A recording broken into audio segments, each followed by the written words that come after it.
First of all, I'd just like to say a thank you to each one of you in the room. It's a real honor to be able to be here with an organization that is working to support our military. And as a veteran, and I know many of you are veterans as well. Actually, how many of you are veterans? Can you raise your hands? I know that you understand the importance of that.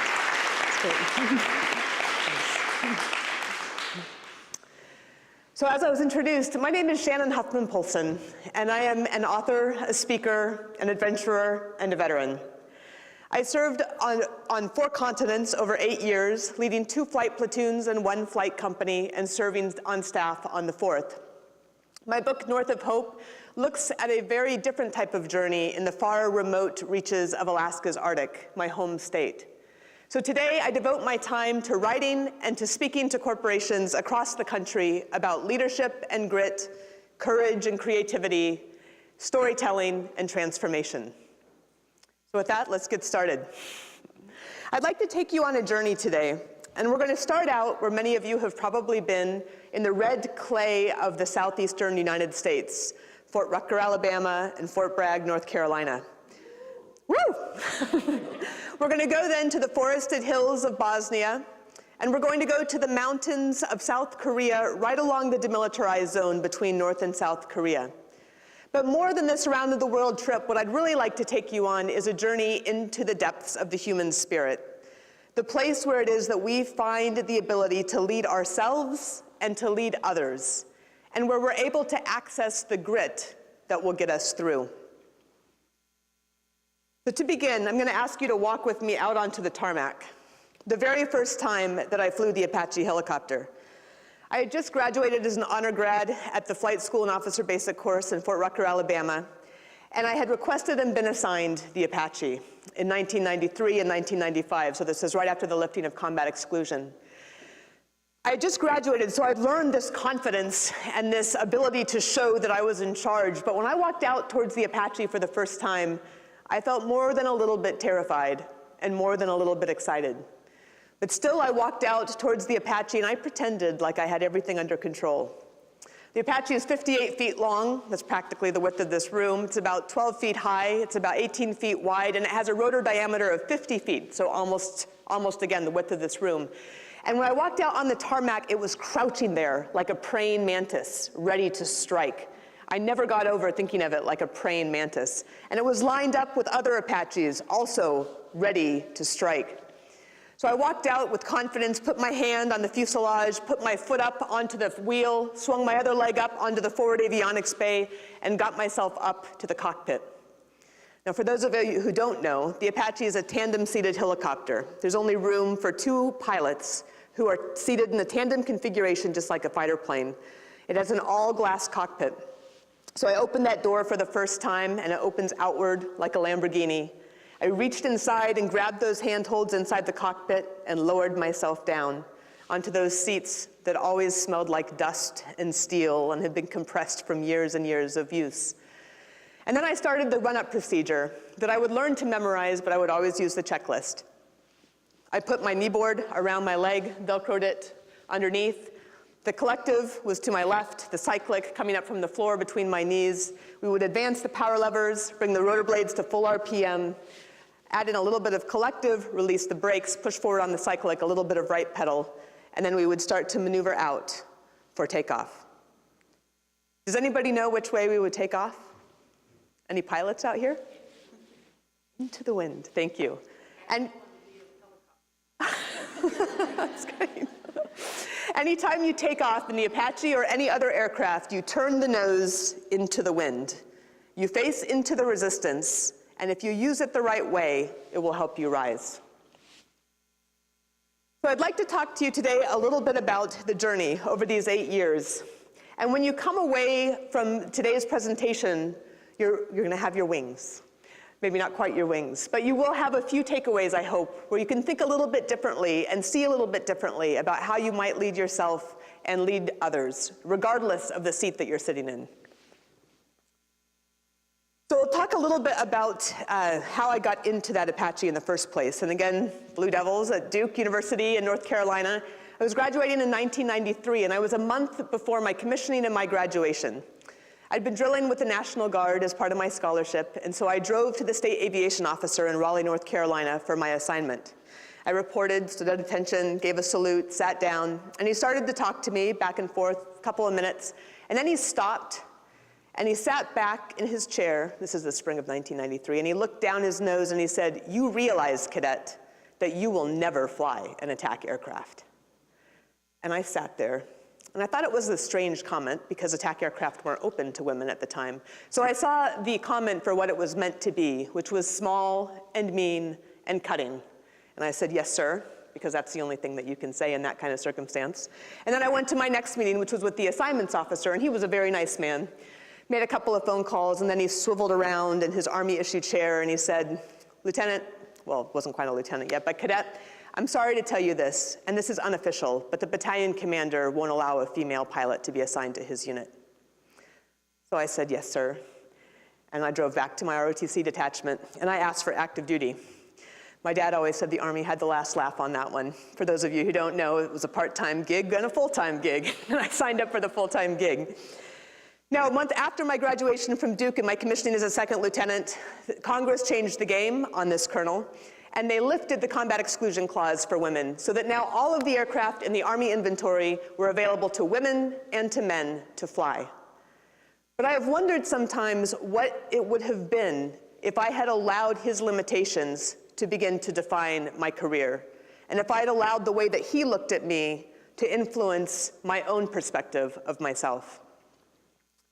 Now, as you can imagine, this is just the beginning of the story.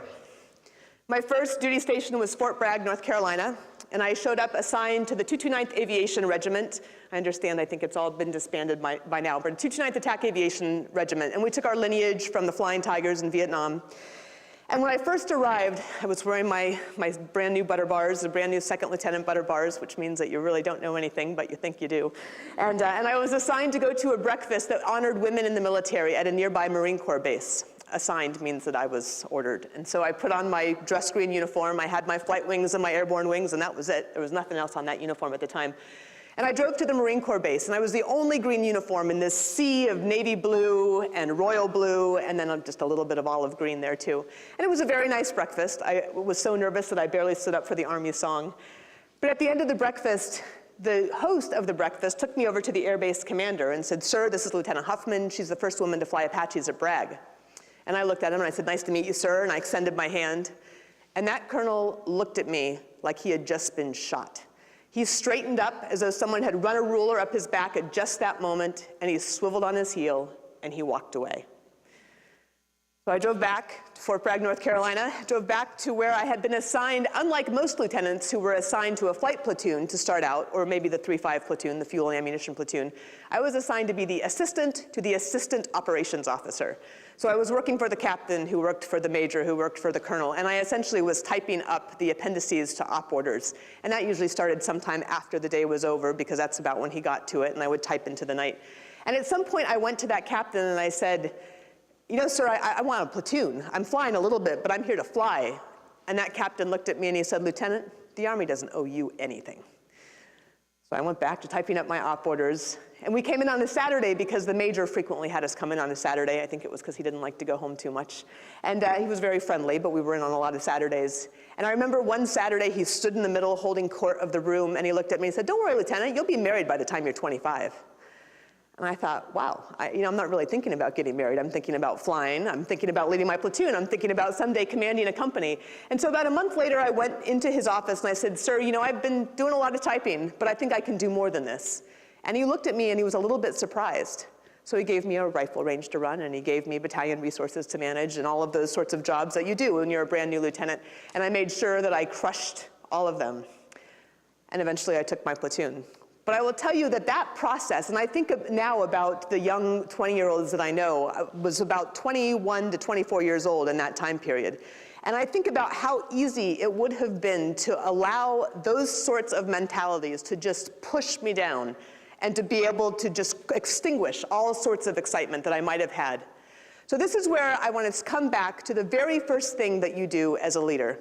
And the very first thing that you have to do as a leader, and I'm going to give away the secret of the whole presentation, because it doesn't have anything to do with your rank, and it doesn't have anything to do with the job title that you hold. A leader is a leader when she decides to be one. But being a leader requires you first to connect to your own individual sense of purpose. You know your mission and your vision and your organizational purpose, but you need to understand your own sense of purpose before you can lead anybody else. Before you can be a leader, you need to lead yourself. So getting through these 8 years took a lot of what I started to call grit. And I can tell you, as a result of those 8 years, I know where you can find it, and it's available to anybody. You find grit at the intersection of your purpose, and that's the first job that you need to do as a leader, is identify your purpose and your passion. And if you can find that intersection between your purpose and your passion, you will find the grit that will get you through anything that you need to do. But leadership is not about you. That's just where you start. I'm giving away this next slide here, but I love words, and I love looking at the etymology of words. That's part of my job as a writer, which is my true passion ever since I was 12 years old. And the root of the word to lead has nothing to do with command, and it has nothing to do with directing and telling and forcing. It means to guide or to influence, to bring people along on a journey. And so I think we want to start by looking at leadership, not only of ourselves, but of anybody else that either works for us or works with us, or even that we work for, as something that we will guide or we will influence. Completely turn on its head anything that you might have learned. And I will say in the military, I think even in attack aviation, this was true there too. I think it's a misnomer frequently when people say that to lead is to command and you tell people what to do and they do it. That's not how it works. And I think probably most of you have been around long enough to know that. So let's turn that on its head and then look at how it is that we can move from understanding our own purpose to leading other people. So this is where it gets more interesting. But again, this has nothing to do with your title. It has nothing to do with your position. And I want to start by talking a little bit about a common aviation protocol, which is called a call in the blind. And I love this story, and I'm going to tell you this because I'm not telling you it for the reason that you might be expecting it. But I remember flying in Korea. Anyone served in Korea? 2nd Infantry Division, anyone? Navy, fair enough. So 2nd Infantry Division is the northern part of South Korea. We always said it was north of the no smile line. That's what people said about the 2nd Infantry Division. So we were the only attack helicopter battalion that was supporting the 2nd Infantry Division. And again, when I first joined the military, women were not allowed to be in units that supported the infantry. But in this case, I was the first woman to then command a line company in the 2nd Infantry Division, supporting the infantry on the ground. A totally different mission than the Corps support mission that we did at Fort Bragg. So I was flying with my backseater. We were a single flight mission, and we were going out to do a reconnaissance for a mission that we were doing with the infantry in about a week. And it was a windy night. We're in Chuncheon, which is this vacation community in the northern part of the country. So very mountainous. There's several rivers that come together, a couple of lakes. It's a beautiful area, but the flying is a little bit tricky. And so we took off. And as we took off, we're under infrared night vision, of course, because we fly with infrared and night vision.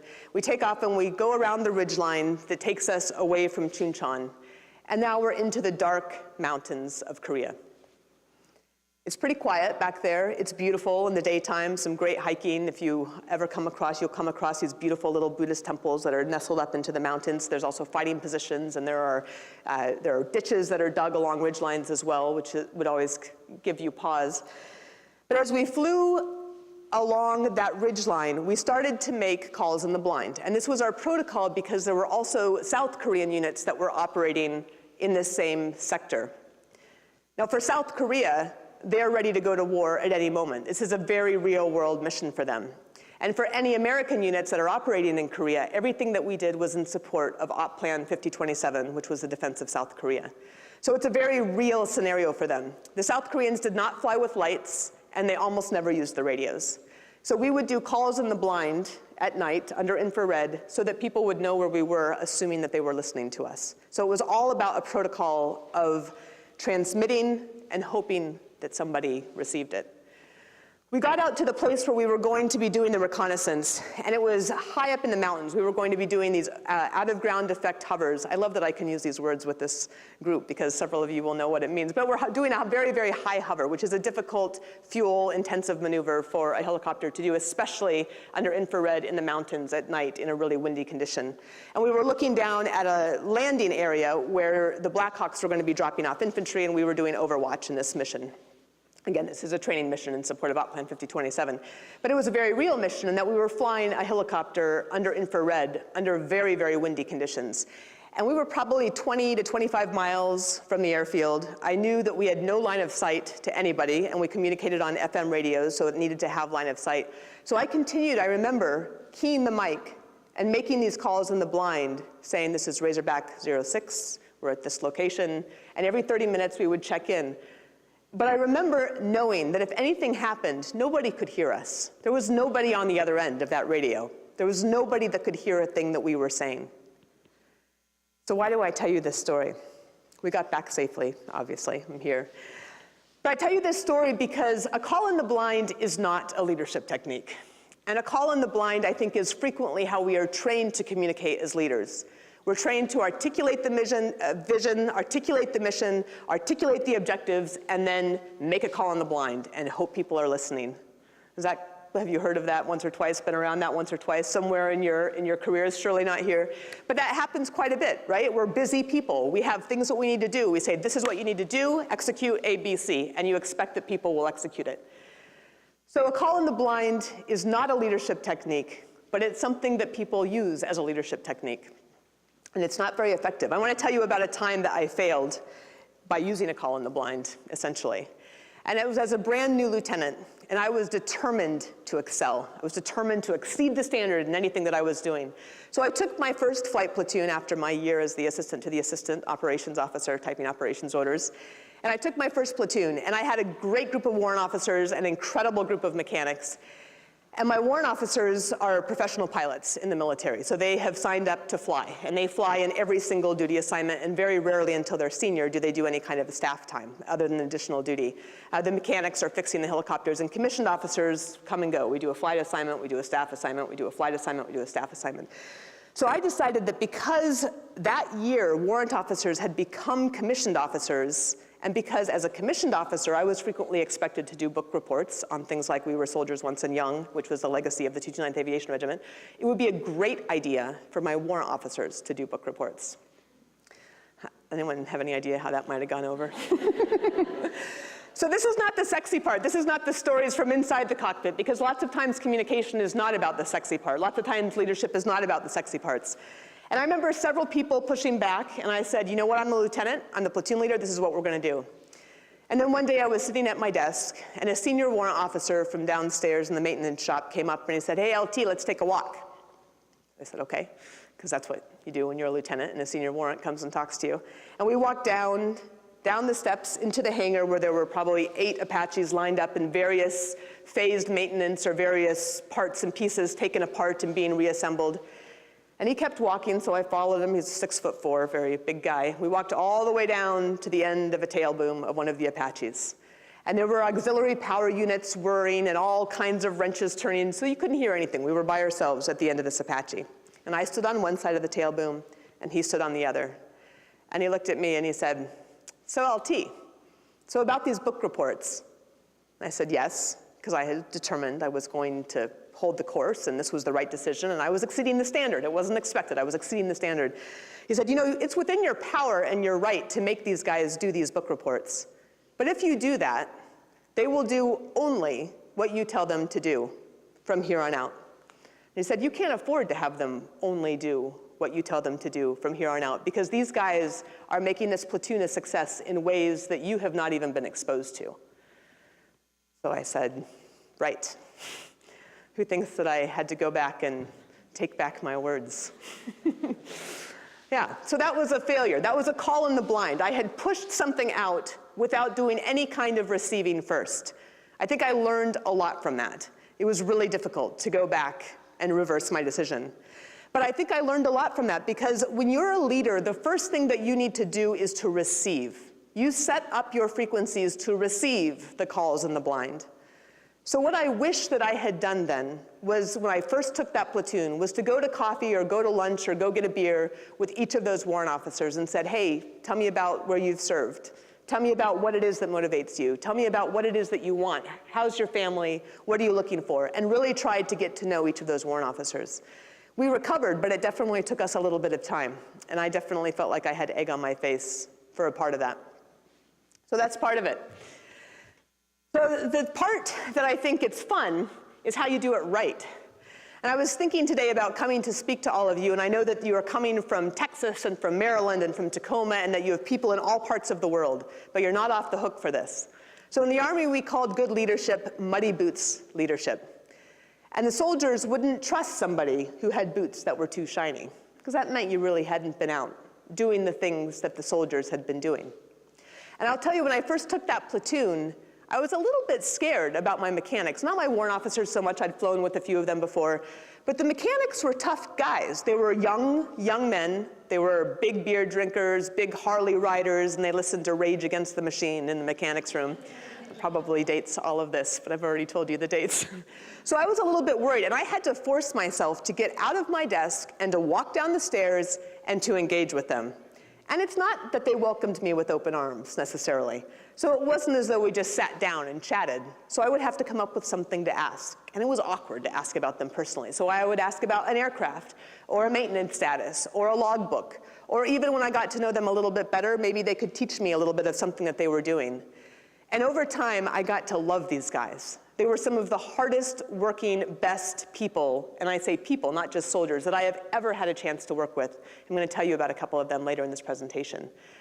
And that walking around and being able to relate and interact with these folks made it one of the most rewarding opportunities of my entire career.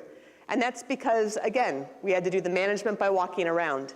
Now, if you have a dispersed team, maybe you're not technically in charge of anyone, you pick up the phone. It's so easy to send an email. And I remember working at Microsoft and sending an email to the person in the room next to me and realizing what I'd just done. Like, you just got to get up and walk around the corner and talk to the person in the room next to you. And it does wonders for your communication. It does wonders for understanding that, hey, they're having a tough time at home, and maybe you can help them out in some sort of a way. Because it comes down to this, that leadership is a sacred trust. This is something I learned from my best battalion commander, who later became my brigade commander. Leadership is a sacred trust. And leading, and again, we've discussed that you are a leader when you have decided to be a leader. A leader's most important responsibility is the care for her people. It's not the mission accomplishment, and it's not sticking to the vision. It's taking care of your people. And when you take care of your people, it's amazing how that will come about.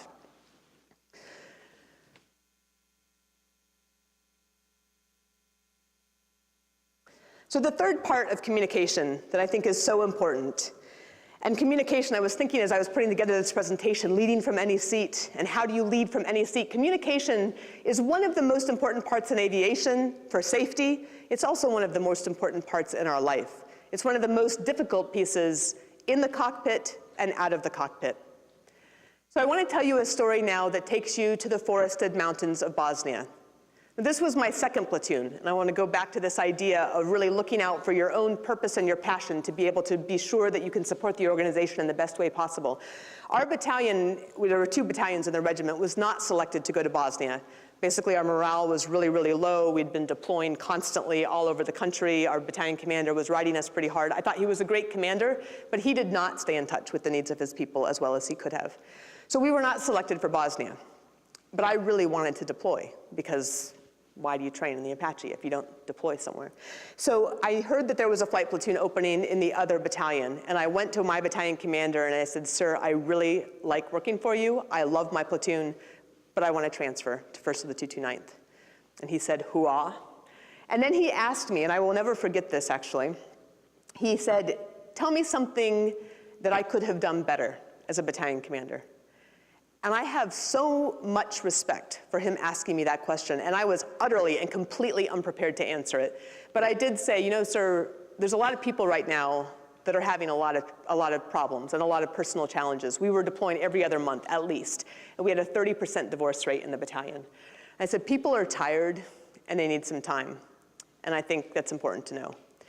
And he said, thank you for sharing that, but I will always go back to remembering that this colonel asked me as a lieutenant, this little punk lieutenant that had just finished her first platoon, how could I do better? Can you give me some feedback? And I think that's such a critical piece of good leadership. He's an outstanding leader. He rode that battalion hard, but I think he learned his lesson from that as well. So I went over to the next platoon, which was in 1st of the 229th, and everything had been packed up to be deployed. So I didn't get to inventory anything until I got to Bosnia, until we were on the ground in Germany, and then again on the ground in Bosnia when everything showed up. This was 1997, so we were there as part of the stabilization force supporting the Dayton Peace Accords. And it was just transitioning from a wartime situation into peacetime. And so we were given a hard deck of 300 feet. Helicopters hate hard decks. And we hate hard decks because we're slow and we're really easy targets for surface-to-air missiles. But we had a hard deck of 300 feet. And we were responsible as a battalion for Multinational Division North, which was the northeast part of Bosnia-Herzegovina. So we would frequently fly in teams of 2, typically totally different, again, than the core support mission, but fly in teams of 2, and we would overwatch elections, we would overwatch roadblocks, we would go and we would film these weapons storage sites and bring back the tape to the military intelligence. So we were doing more of an intelligence mission, but we did fly armed. So we flew with the Hellfire anti-tank missile, and we flew with 500 rounds of high explosive 30 millimeter, and that's fired out of the cannon that hangs below the nose. We were always 3 switches away from employing, but it's a pretty big deal when you fly armed. It was the only place in Korea we did not fly armed. So we knew that it was still a serious situation. In 1997, we did not have GPS in the helicopters. That is amazing for me to even think about. But so we were navigating off of maps, which you should have to know as a lieutenant. And we had just done our familiarization flights around this Multinational Division North area. There's these beautiful mountains, these old Turkish castles that have been destroyed, but really it was a country that had been utterly and completely destroyed. Every single house, every single building in our area had been demolished by either an artillery round or by a tank round. So it was very, very sobering to see from the air, and I understand even more sobering from the ground. There were 9 million unexploded landmines in Bosnia when we were there, so we were told that if we had a land as soon as possible emergency, we'd better get back to an airfield and not set down in a field. So it was transitioning from war, but it was still a very tense situation. And I took off in a flight of 2 with my backseater for one of our first missions in country, navigating off the maps, navigating under infrared. And we were to go overwatch, actually I think we were doing filming then, of a weapons storage site. So we flew up in that general direction. Now anytime you sit in the cockpit of the Apache, you have 3 different sight systems at least. We navigate under infrared on a helmet device that goes over our right eye. We sometimes also have night vision goggles that can be brought down over the front of our helmets. We had a heads out display, we had a heads down display. So you're managing multiple different displays to help you be able to see at night and see and fight at night, which is really our primary, the primary way that the US Army can fight and win. So we had 3 different flight displays, we had 3 different weapon systems, we had navigation again by a map at this point because there was no other GPS, and then we had 3 radios that we were managing. And in Bosnia, you had many, many different nations that were involved, so we had controlling agencies on the ground that we had to talk to from one sector to the next, controlling agencies in the air to talk to from one sector to the next, so we're managing all of these different systems as we go up to do our mission, which is simply to take some film and then come back and give that to the military intelligence folks.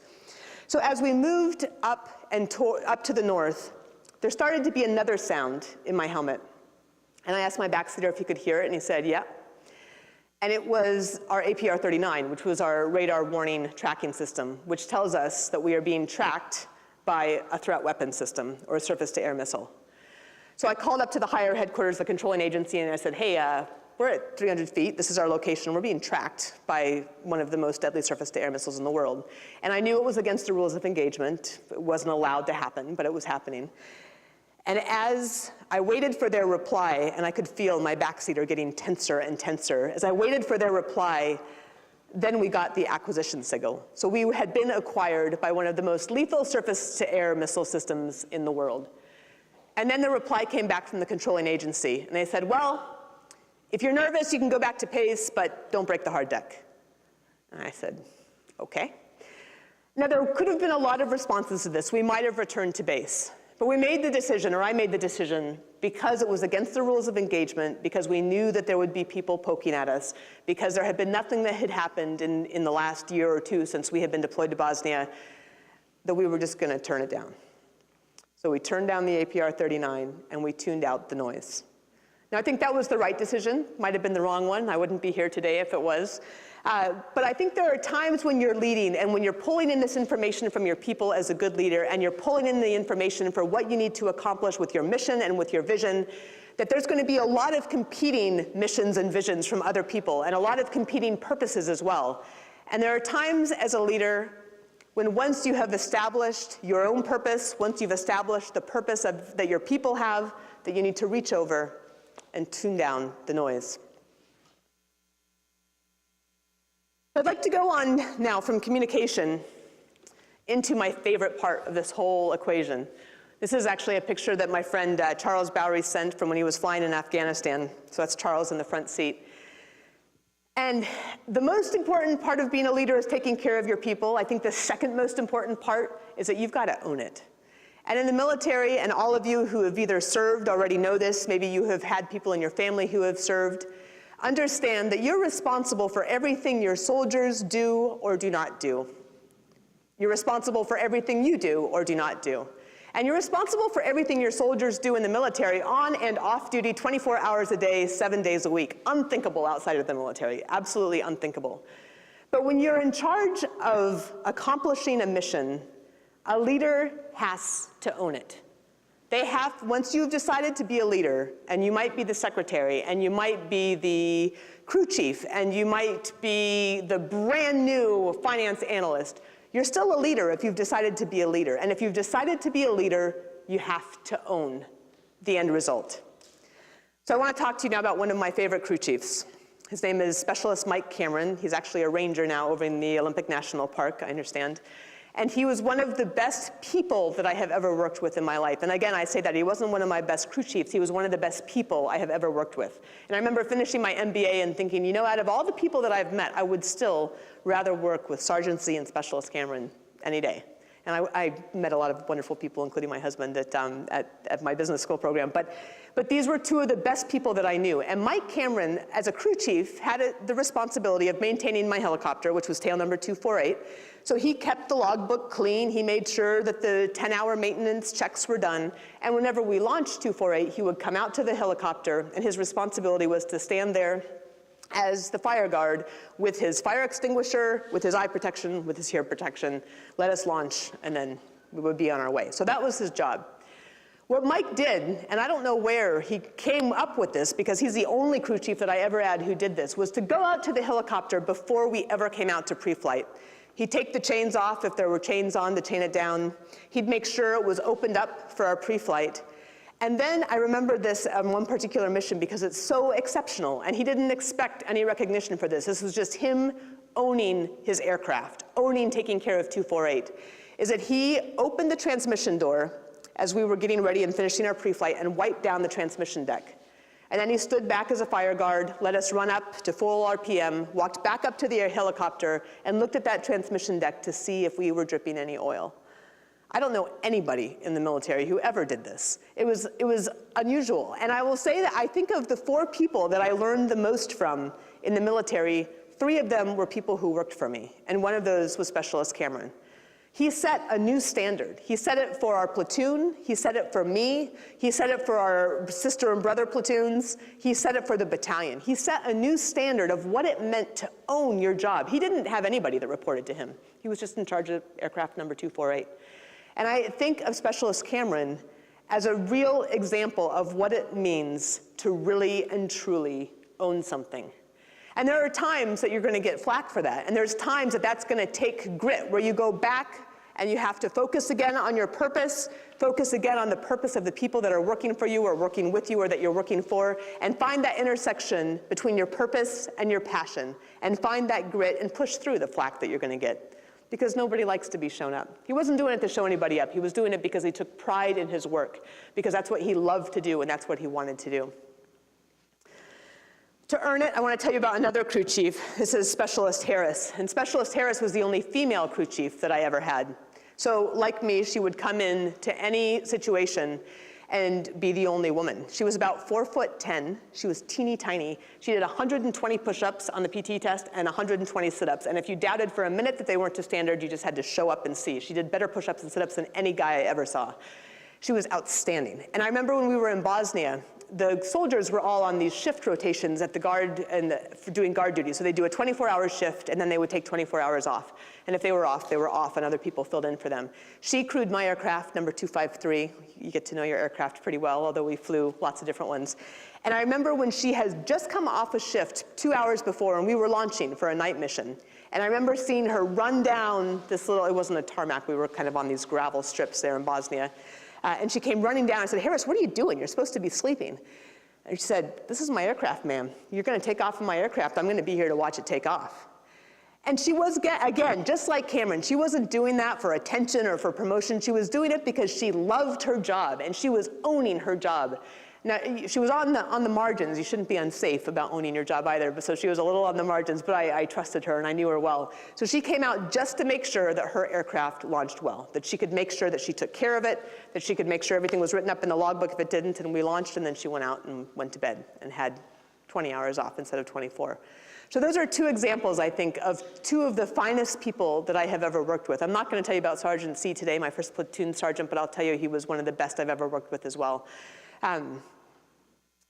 So coming back to owning it and earning it, as I think about the things that a leader has to own all of the things that you do or that you fail to do. I had to own assigning book reports and then pulling them back. I had to own also going up to the major and saying, hey, sir, I need more to do. I'm not just here to type, and I can do more for you. I can do more to make you successful. So I was able to own that and own those jobs as well. You own what you do or what you failed to do. I would have had to own it if I'd said, you know what, these guys are kind of mean, you know, I'm not gonna get too involved. I would have to own that as well. So a leader owns it and a leader earns it. After my snafu with the book reports, I learned a lot. I learned to go down and talk to the crew chiefs. I learned to spend time with my warrant officers.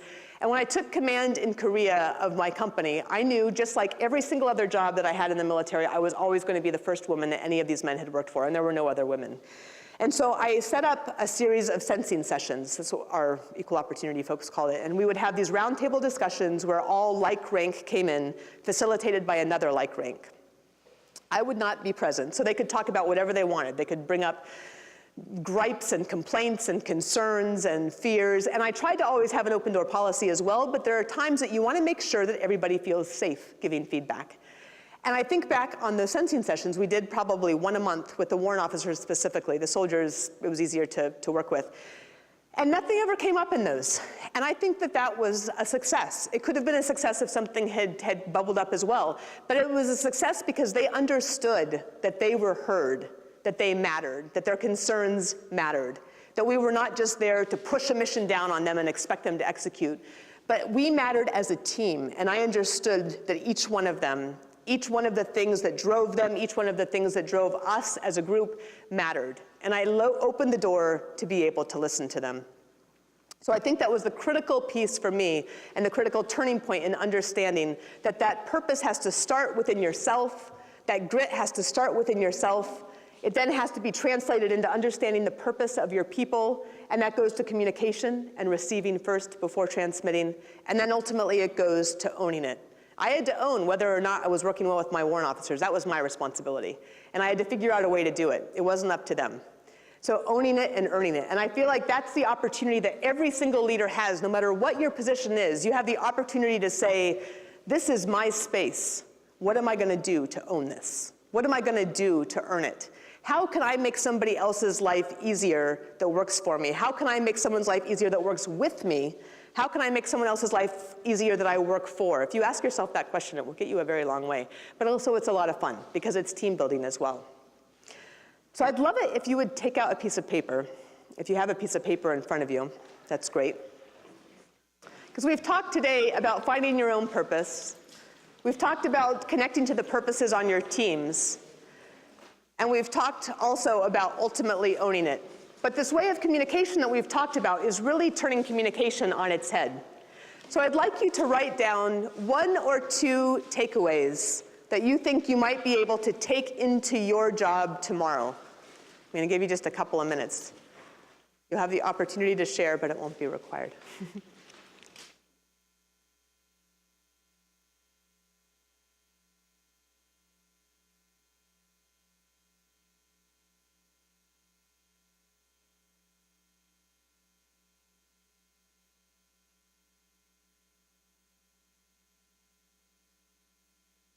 One or two things that you see differently or understand differently that you could apply to yourself or to somebody on your team, whether it's a formal or an informal team member.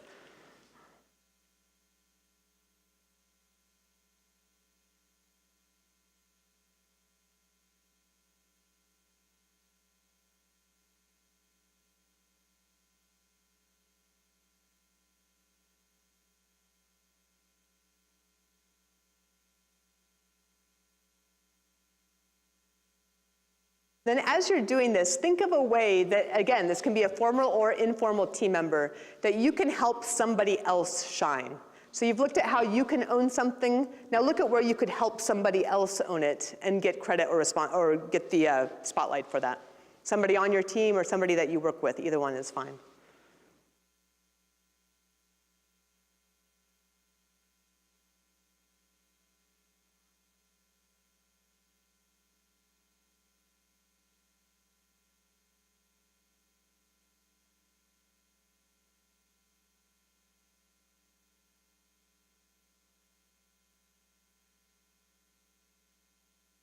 Give you just about another 30 seconds.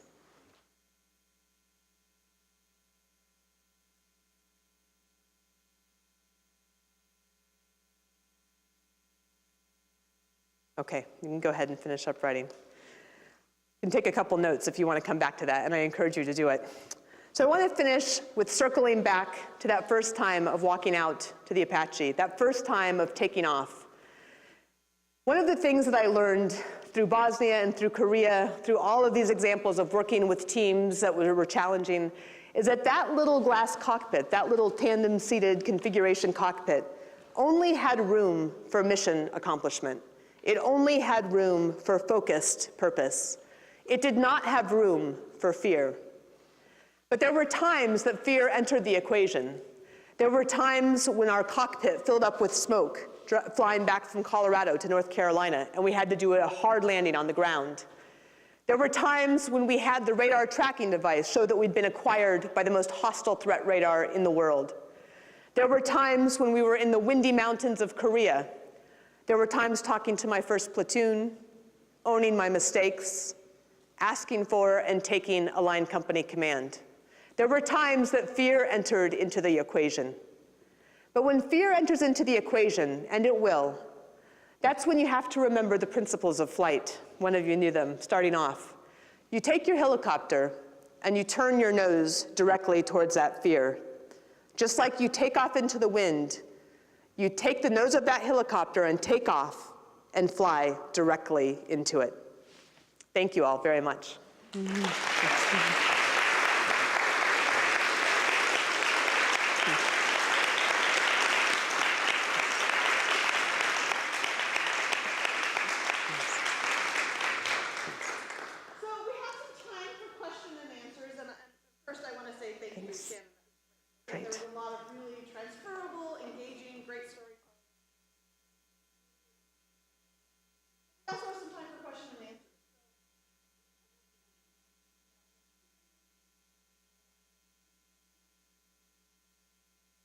If you share one of your takeaways, the first person to do that, I have a copy of my book for.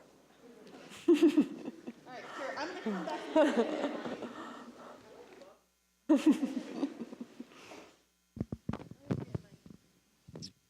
So one thing that I took away is I need to ask for what I want.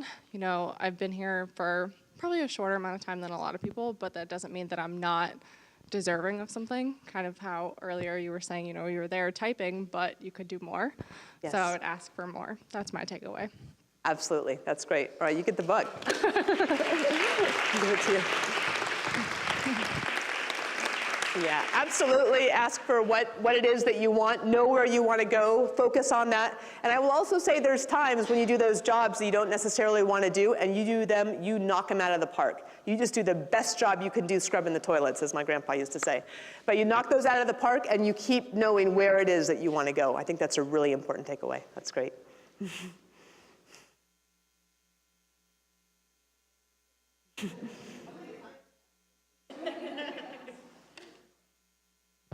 Hello, thank you.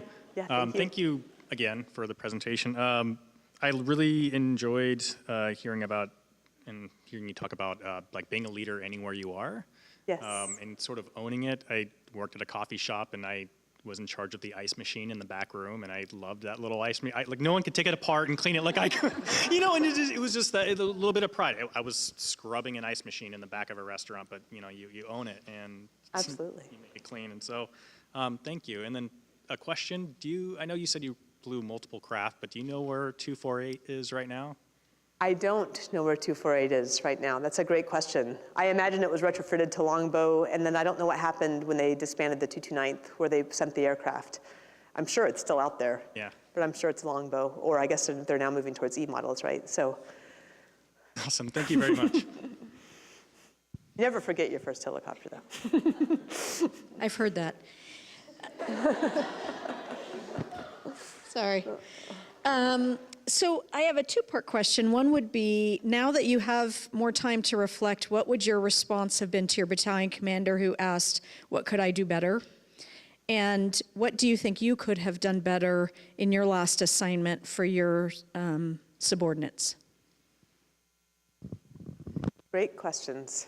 So I think I was actually pretty spot on with the battalion commander. He was excellent. I mean, he had just he had outstanding integrity. He was completely mission focused, but he did not have an understanding of how much his people could take. And so I think that was pretty spot on. It wasn't particularly original because as a platoon leader, I was dealing with that all the time, and I heard it all the time. I didn't just come up with it up myself.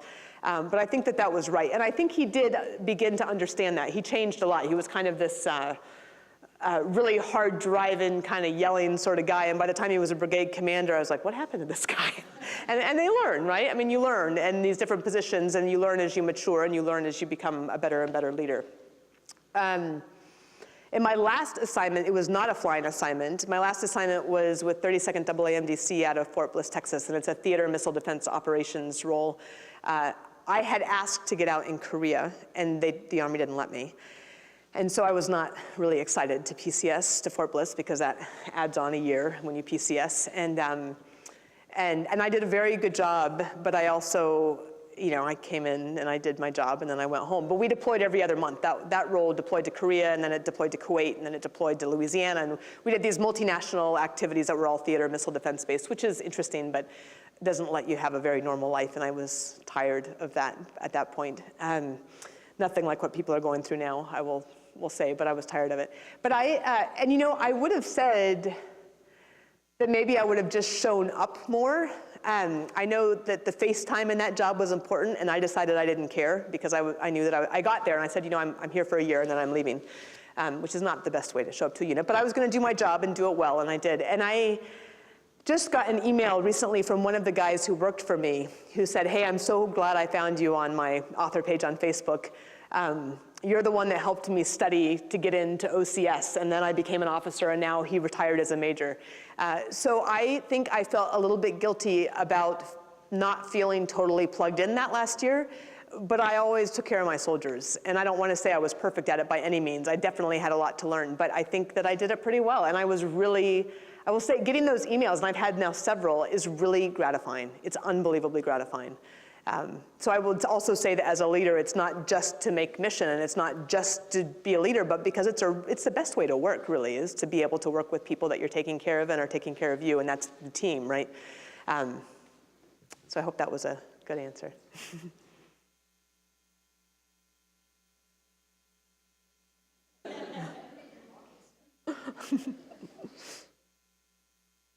Okay, so you have mentioned that finding your grit is that intersection between defining your purpose and where passion meets. Yes. What are recommendations for helping you help your team? So I have 7 individuals who I work with find their purpose and find their passion. Right. That's a great question, and I think it's a really important job of a leader to do that. One is to work with them to understand what their purpose is. And if I do a workshop of this sort of a presentation, one of the exercises that I have people do, which I think is a fascinating exercise, is to use the 5 whys. Has anyone heard of the 5 whys? Toyota used it to drill down into deficiencies, and you ask, Why did this happen? Okay, why did that happen? And you ask 5 times, which is really tough to do. It turns out you think you're done answering it after the second why, maybe.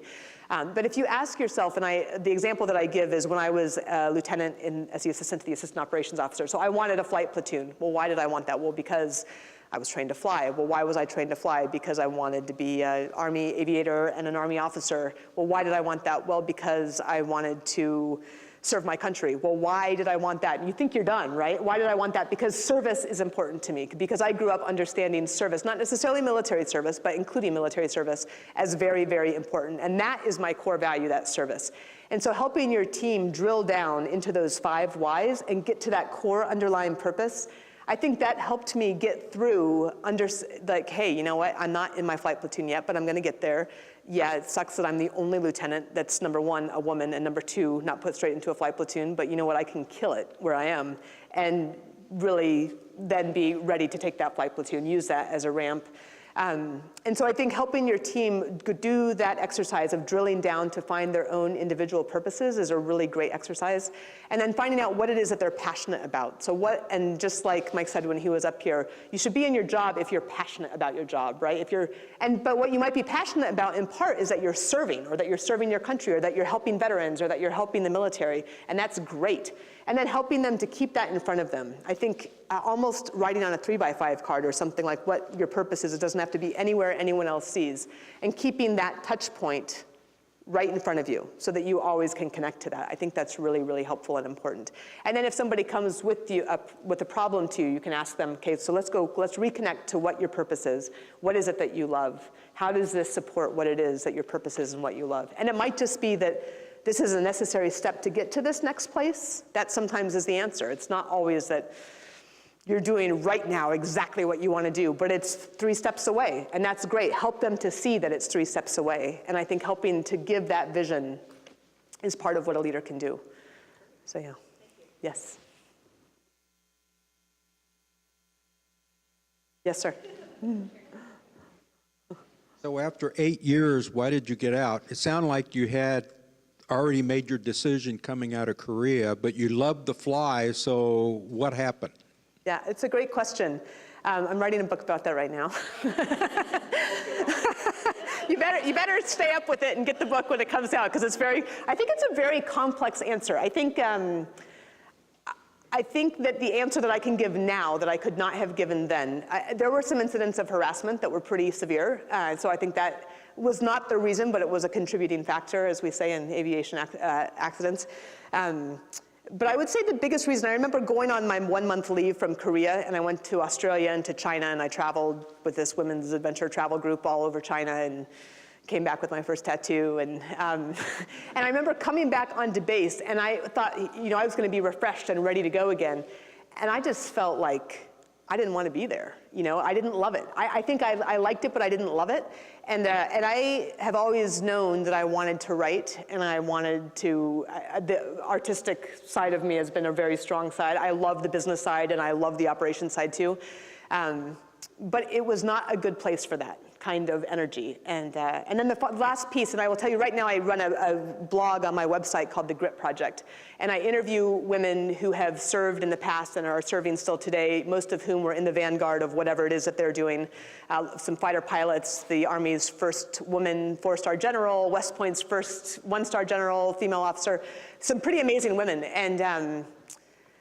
And I think that now that I can see it from this perspective, I see some of these women having families, but I knew I wanted to have a family someday, and I did not see myself having a family in attack aviation.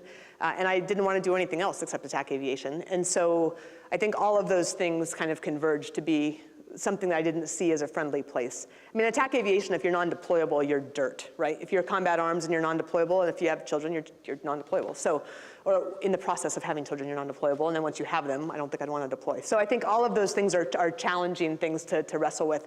Now women are doing it, and I think it's neat. There were no women ahead of me that were sort of showing the way.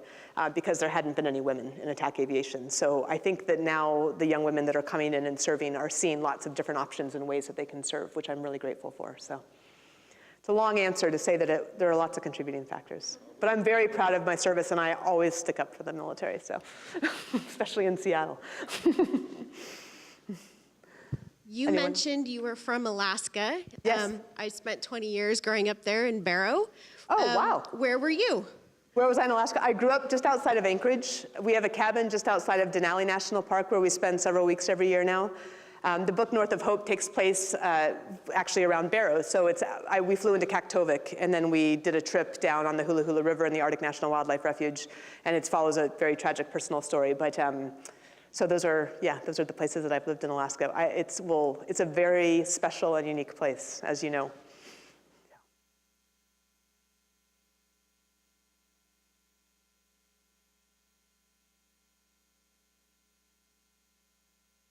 I do miss flying. I miss it a lot. I have 2 little boys now who are 3 and 6, and I've thought about starting to fly again, and I think my risk tolerance is different. We're also big mountaineers and backcountry skiers, and our backcountry ski risk tolerance has changed. I mean, we've been in a couple of avalanches, and so that risk tolerance has shifted quite a bit too since having kids.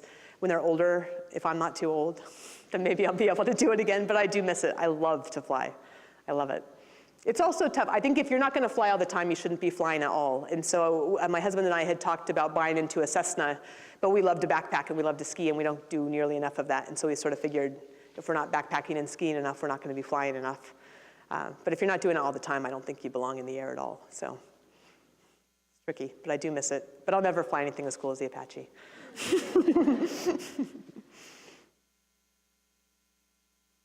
Thanks, guys. Thank you. Thanks.